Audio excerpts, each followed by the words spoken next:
Entonces os rogaría silencio para que la gente del fondo pueda escuchar bien. A continuación es la charla de Fernando Cucchieti. Fernando es jefe en el Departamento de Visualización Científica del Barcelona Supercomputing Center y nos va a hablar sobre datos memorables. Fernando. Bueno, gracias. En 1986 hice mi primer curso de programación en el lenguaje Logo. Para los que no saben, son jóvenes o lo que sea, no recuerdan, el lenguaje Logo era un lenguaje donde había una tortuga que, con algunos comandos muy sencillos, ir para adelante, doblar para la derecha, dibujar, nos permitía hacer arte en el ordenador. En esos tiempos, la publicidad que había para el Logo era como impresionante, ¿no? Nos permitirían ejecutar un mundo adentro de nuestro ordenador con mucho esfuerzo y después de muchísimas peleas. Con suerte llegábamos a resultados que parecían más bien como esto. No vine aquí a hablar de Logo, en realidad. A fin de año, en ese curso hicimos un proyecto grande, que no tengo ninguna imagen, no guardamos nada, pero era una visualización en tiempo real con imágenes del espacio, donde había, probablemente lucía como esto, estrellas, soles, planetas, galaxias. Yo más bien lo recuerdo como algo así. Era una cosa espectacular en mi memoria, donde teníamos esto, nebulosas, imágenes de galaxias, todo en tiempo real, ¿no? Esto era un lenguaje interpretado, pero que ejecutaba en tiempo real, iba mostrando las imágenes. Y sincronizado, también a mano, con un cassette que teníamos Vangelis, tocando Carrozas de Fuego. Recordando hacia atrás, digamos, evidentemente estábamos muy influenciados por Cosmos, que era lo mismo, básicamente, estrellas y Vangelis. Y bueno, Carl Sagan es una persona que admiro mucho y que me influenció muchísimo ese año, en esos años en que veía la serie yo, que tenía muy poquito. Me sigo yendo, no vine a hablar de eso. Entre otras cosas que me impactaron ese año, el mismo año, Argentina llegó a la final de la Copa del Mundo con Alemania, que ganó. No vine a hablar de eso, lo que quiero contarles es que 28 años más tarde hubo otra final. Vamos a evitarla porque lo que quiero contar está en febrero del 2014. Estrenamos un vídeo donde había imágenes de galaxias, imágenes de planetas, imágenes de estrellas, imágenes de supernovas, todas ellas controladas por datos reales, por datos de simulaciones de científicos, como este señor que está aquí, que calcula en grandes ordenadores lo que ocurre cuando explota una supernova. E hicimos este vídeo, además de las partes de, la música no era Vangelis, pero además de las imágenes del espacio, hicimos también trabajos para mostrar granjas eólicas. Esto es una simulación, no es una imagen real, son unas granjas eólicas de Iberdrola, imágenes de biología, de genética, de moléculas, de biomecánica y cosas más normales en el mundo de la computación, que son fluidos y mecánica. El documental se llama Superordenadores o Supercomputers, el nombre en inglés. Dura alrededor de unos 15 minutos, para los cuales utilizamos 20 terabytes de datos para generar todas estas imágenes. ¿Sí? Todas estas imágenes fueron generadas con código, no en tiempo real, porque ahora usamos técnicas mucho más elaboradas, pero sí, por detrás siempre hay todo datos. No era el tema tampoco de la charla este documental. Para este momento probablemente si se preguntan, digamos, ¿de qué vengo a hablar? Soy Fernando Cucchieti, como dijo Luz, y trabajo en el Centro de Supercomputación de Barcelona. Para los que no lo conocen, estamos en el campus norte de la UPC. Esa es una imagen de una buena parte del centro, donde somos 400 investigadores. Y adentro de esa capilla que está allí tenemos un ordenador que es el más grande de España, tiene unos 48.000 procesadores y en él se hace investigación. Toda esa gente que está allí son investigadores en todos estos campos, más o menos de los que he mostrado, y ellos hacen la investigación y nosotros hacemos vídeos e imágenes con lo que ellos producen. Esto, por ejemplo, son imágenes de partículas moviéndose en una simulación de la respiración humana.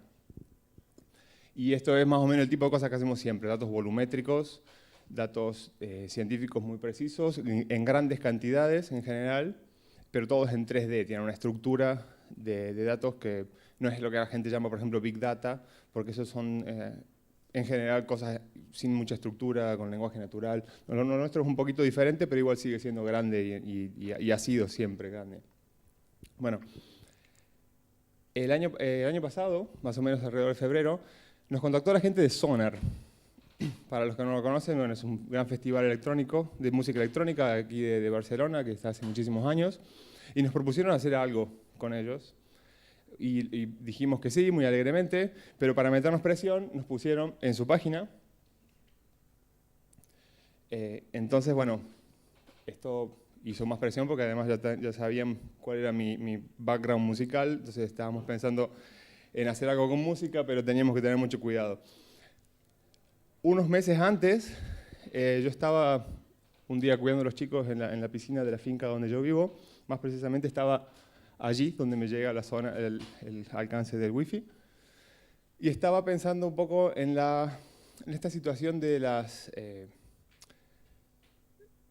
cuando las cosas ocurren en una masa de gente, cuando la gente se mueve, pero no en el sentido físico, sino en el sentido cultural, cuando hay, pongámosle modas, pero cuando está esta cosa de está en el aire, estas cosas que están en el aire y empiezan a ocurrir simultáneamente sin que haya una interacción directa entre las personas. Y esto en ciencia en particular se conoce como descubrimientos paralelos. Es lo que le pasó a Darwin y a Wallace, que juntos, casi simultáneamente, descubrieron la teoría de la selección natural.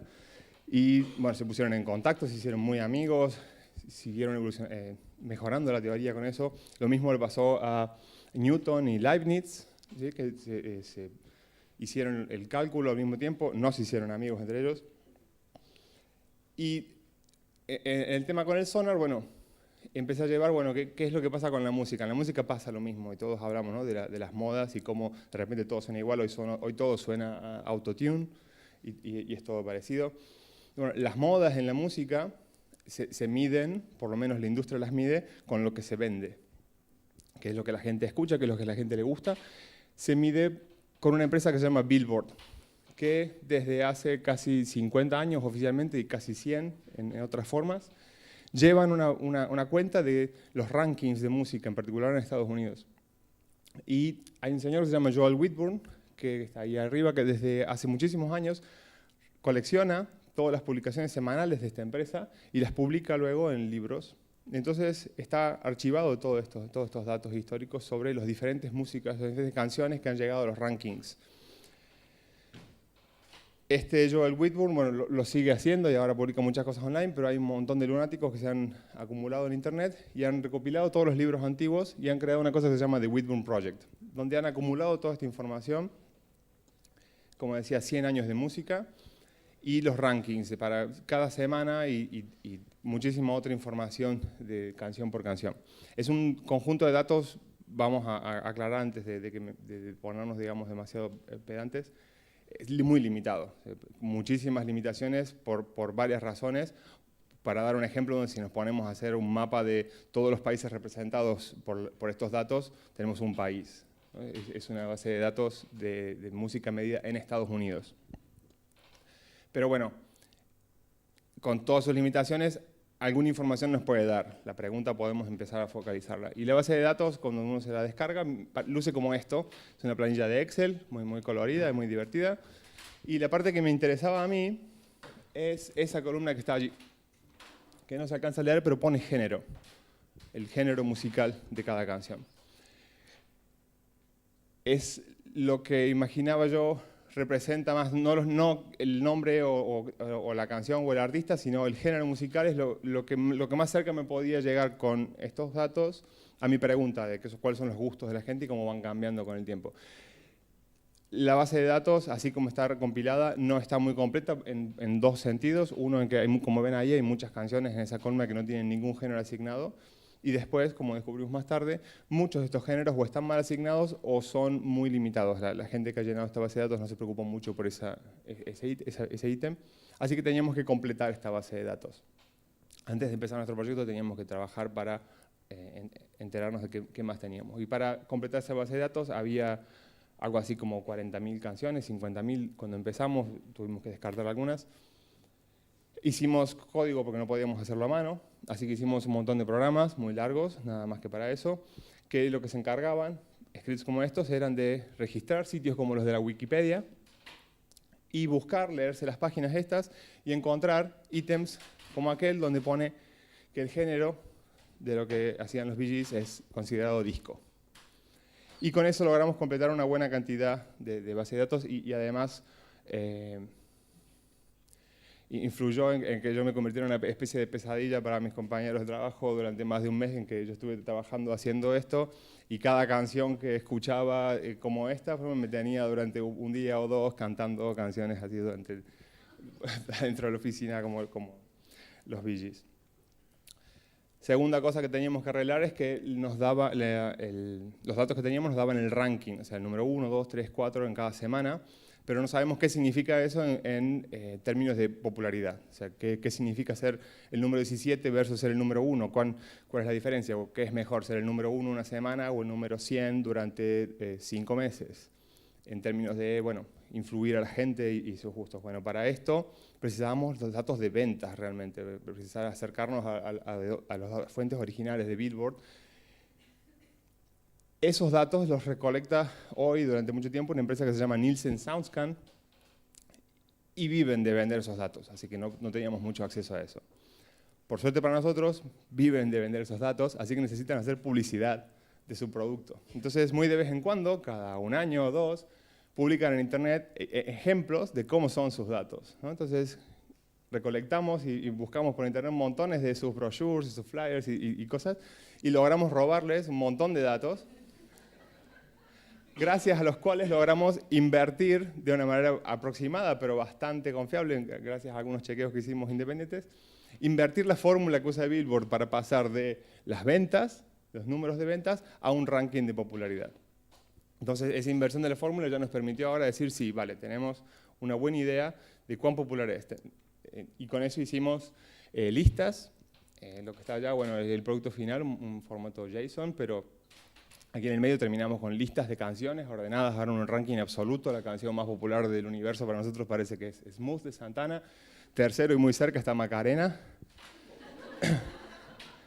Hay algunos errores en el código, pero no sé cuáles son.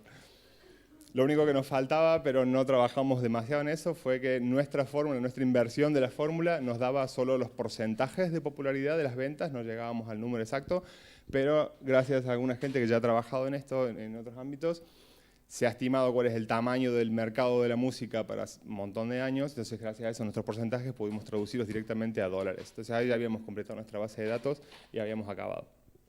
Era hora de empezar a visualizar.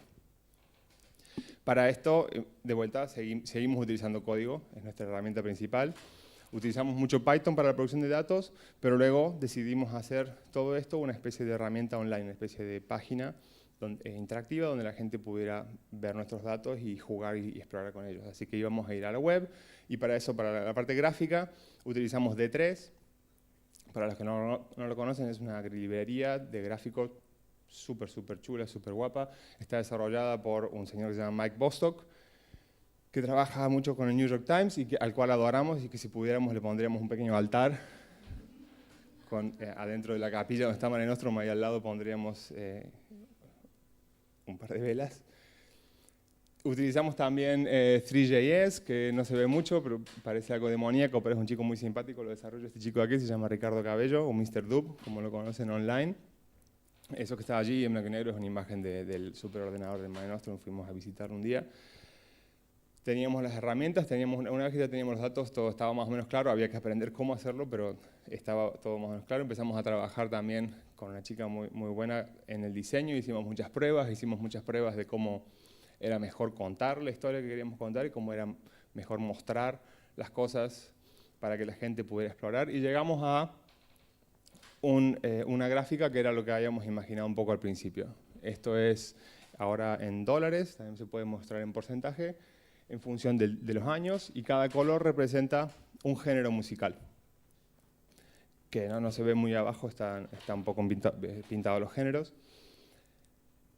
Es interactivo, uno puede ir con el mouse y ver para cada año y para cada género cuál es la cantidad de ventas que se hizo en ese año.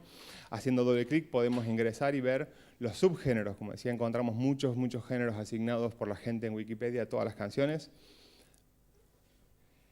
Y, por ejemplo, entrando al pop o a la música electrónica, vemos que existen muchas más subgéneros. Este es un ejemplo, este es el disco que empieza al principio del 70, se despega como una bomba y luego cae rápidamente, muy a pesar de los Bee Gees. Cuando explorábamos todo este tema de los géneros, una cosa que encontramos que no esperábamos era las relaciones que había entre ellos, cómo se influenciaban musicalmente los géneros entre ellos. Fue un poco una sorpresa porque esperábamos encontrar un árbol, es la clasificación estándar que hacen los profesionales de cómo los géneros de música se organizan, pero lo que la gente piensa, que fue por qué elegimos Wikipedia como nuestra fuente de esos datos, es una cosa mucho más compleja, es una relación entre muchísimos géneros musicales que podemos ordenar en tamaño. Haciendo clic en cada uno de estos géneros podemos ver los subgéneros que tienen dentro, digamos, que son considerados influenciados por el género padre, y luego cuántos subgéneros han influenciado. Y así todo tenemos algo así como unos 800 géneros, que de vuelta es un set incompleto porque proviene de nuestra base de datos original. Preparamos toda esta página y la montamos en una mesa táctil para que la gente pudiera jugar en el Sonar, donde pusimos un pequeño stand y estuvimos ahí divirtiéndonos con la gente. Una cosa muy divertida que ocurrió fue que vimos a nuestros usuarios allí jugando con nuestras cosas y cómo las exploraban. Y una cosa que pasaba era, estos chicos eran muy divertidos, se pasaron algo así como 15 minutos luchando contra esta maraña de géneros musicales, intentando entenderla. Entonces los separaban, los movían para un lado, intentaban encontrar su estructura, porque claro, todo el mundo esperaba realmente esta jerarquía tipo árbol. Así que bueno, vimos estos. Había otra chica que refregó un poco las tetas arriba de la pantalla, pero no tenía el móvil listo. Bueno, voy a volver un poquito después de hacer esta aplicación, digamos, y lo que mucha gente nos pregunta es, bueno, ¿por qué hicimos esto nosotros? Bueno, hacemos ciencia, como les conté al principio, hacemos datos científicos, y estas mismas tecnologías nosotros las aplicamos en vez de géneros musicales. Aquí podemos poner medicamentos, fármacos, proteínas y cómo interactúan entre ellos. Esto es una gráfica, esto podría ser tranquilamente una relación para intentar encontrar nuevas medicinas o para encontrar fraude fiscal, si fueran empresas y transacciones que tenemos graficados allí. Todas estas herramientas son las mismas que utilizamos para datos científicos. ¿Quiénes somos? Bueno, somos un pequeño grupo en el cual intentamos mezclar la parte de ciencia, diseño, tecnología e interacción. Las 4 personas que trabajamos para este equipo, bueno, estamos allí, una de ellas es Luz. Y a todo esto venía aquí a contar, por lo menos el título de la charla era datos, ¿qué son datos memorables? Y me hice mucho esa pregunta, porque claro, cuando digo datos, mucha gente imagina, y sobre todo datos memorables, imaginan que les voy a contar algo como, ¿se acuerdan del 5? Esa vez que hablé fue, claro, 5, ¿no? Qué momento impresionante. En visualización de datos, que está muy en auge últimamente, hay muchísimas cosas hechas hace poco. Lo tradicional es este tipo de cosas muy bellas, en el que aquí se mezclan muchísimos datos para mostrar a dónde hay gente trabajando o viviendo en Nueva York, en el ciclo de 24 horas, que se para, pero lo ponemos de vuelta. En función de las horas, la gente se va moviendo y genera muchísimas preguntas y gente que se engancha y se mira esto, al menos yo, durante mucho tiempo. Cosas como bastante más artísticas, como las de Spotify, que detecta 2 personas, que Serendipity se llama, que detecta 2 personas que hacen play a la misma canción, al mismo momento casi, en diferentes lugares del mundo, y las grafica con esta gráfica tan divertida y morona, generando una especie de sensación de, oye, hay alguien como yo en el mundo, ¿no? Esta cosa. Todo esto es muy bueno, es muy buena visualización de datos, pero mi observación con todo esto es que la técnica que se utiliza está inventada hace mucho tiempo. Es una narrativa casi lineal y está dominada desde hace casi 100 años que se han encontrado los mejores recursos para utilizar esta manera de comunicación. El medio que se usa es diferente, son datos y lo que se quiera, pero la manera que se cuenta es diferente. ¿Qué es lo nuevo que hay hoy, que ha aparecido hace 5 o 10 años como mucho? de manera potente es la interacción, ¿cierto? O sea, eso es lo que hacen muchos de ustedes, y esto es lo que cambia el juego completamente.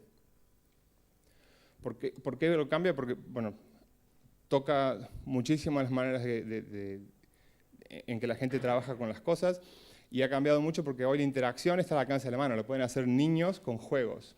Y han aparecido en el campo de los datos y en otros campos conceptos como arquitectura de la información, experiencia del usuario, diseño de la interacción, que no estaban hace 100 años. Está claro que, y si estaban, eran muy incipientes, no es lo mismo que hay ahora. Y toca campos como el arte, como trabajos de Aaron Koblin. Esto es una red gigante, vean la escala aquí, en la cual se proyecta lo que está haciendo la gente ahí debajo con móviles. La gente está jugando y se proyecta en tiempo real. La gente interactúa con cosas fuera de escala.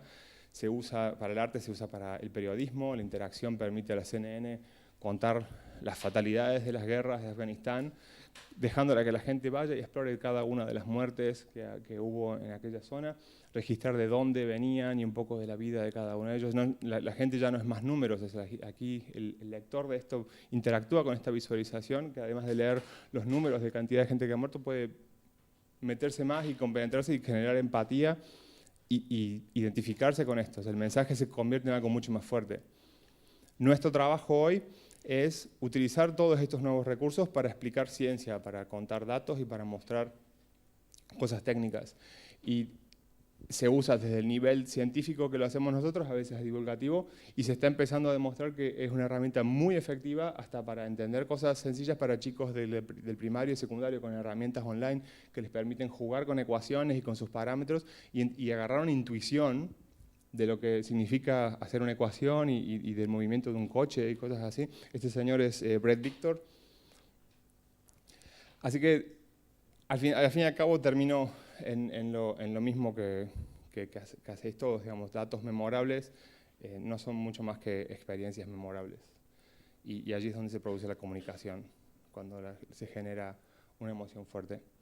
Y bueno, quería agradecer muchísimo a que me hayan invitado y a que me hayan escuchado.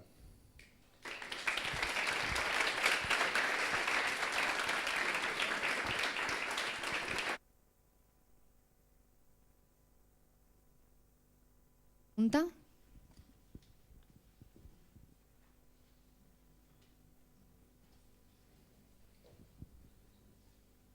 Esa es la dirección de la página de la visualización de la música. Gracias, Fernando.